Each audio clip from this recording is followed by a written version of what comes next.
Hey guys, Prowl 1701 here, and the great news is we are indeed getting a 3D animation of the Celestial Toymaker. Now, the Mira leaked news about this a few months back. I did believe it. The Mira seems to be pretty on the ball about this stuff. Plus, it was well known that Shapeshifter was working on a new 3D animated project that fit the bill to be a Doctor Who story perfectly, with one of the women who had worked on previous Doctor Who animations being involved with Shapeshifter Studio, who of course is the same people who did the animation for Web of Fear Part 3. So it looks like that is probably indeed what they're working on. I liked the trailer. Let's talk about the animation style.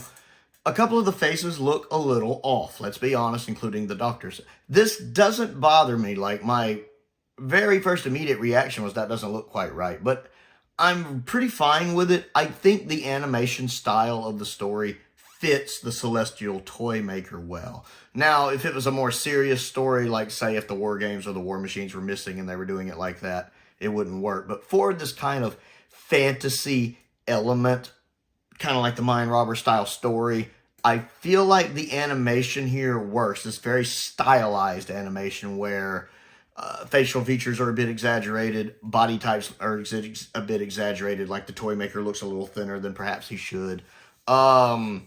I feel like it fits what's going on in the story. This very fantasy element taken out of time into this kind of no-time space works really well. So I'm liking the animation, what we've seen from the teaser trailer.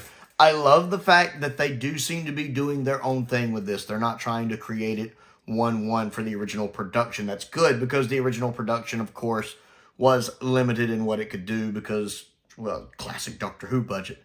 So they're very limited in what they can do. I have seen the Celestial Toymaker. I've seen the loose cannon recons for episode 1, 2, and 3. I have seen the surviving episode 4. I did reviews of those earlier this year, late last year, earlier this year.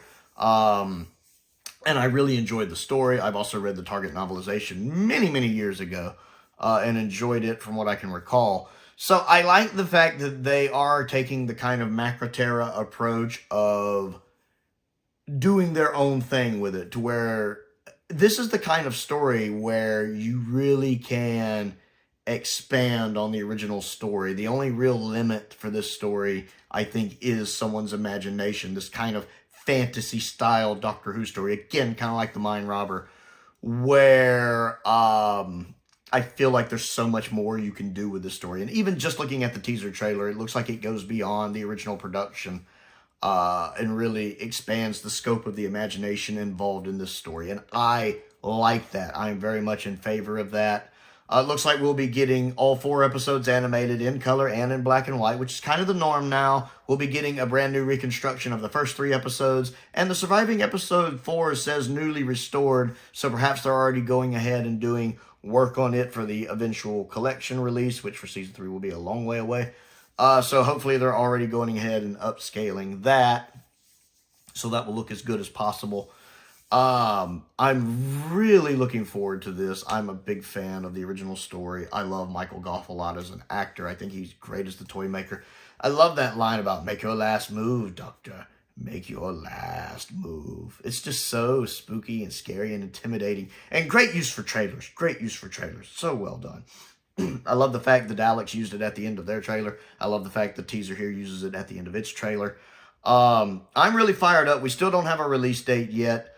We still don't have what the Blu-ray art or what the Steelbook art will look like yet. I've already pre-ordered the Steelbook. Of course, I always get the Steelbooks.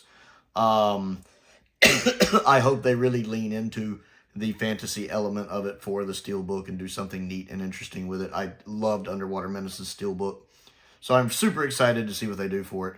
I don't mind them going the 3D style. I feel like the 3D is far improved, way improved over the Web of Fear, which is definitely the worst animation we've gotten. So I feel like they have learned a lot of lessons from the Web of Fear animation and really progressed from there. This looks leaps and bounds better than that. So much better.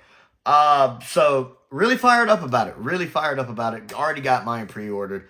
I like the animation style. I especially think it is really a good choice for this type of story, this fantasy element story. So I want to know, what do you think about the announcement of the Celestial Toymaker animation? And if you think the animation fits the story well, or not. Comment down below and let me know. Don't forget to click the like button and the subscribe button and the bell for notifications so you never miss out on another video. Down in the description also has links to the Patreon, links to the Amazon wish list, the Amazon UK wish list, and my P.O. boxes down there if there's anything you'd like to send me to look at and review. I want to give a shout out to some of my top tier patrons, Stephen Crane, Colin Coney, and Finn Perkins. I appreciate their support, as I do the support of all of my patrons. It does make a difference, and most importantly, thank you for watching.